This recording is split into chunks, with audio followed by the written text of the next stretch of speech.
So I upgraded all the connectors on my travel charging system, and here's my finished product.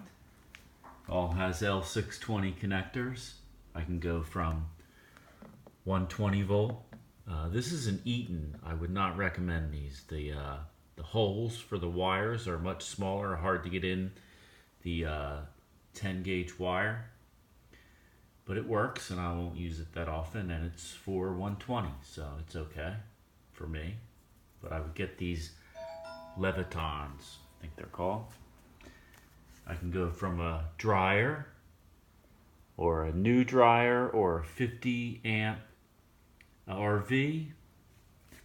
I got my fuse box, 20 amp, 2 fuses in there. And then I can come in here.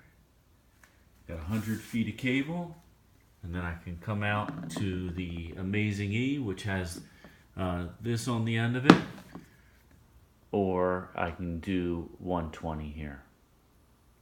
So I'm all set and safe. I tried this out. It was 2 hours, and everything was cool to the touch, all the connectors and everything. So it's very nice.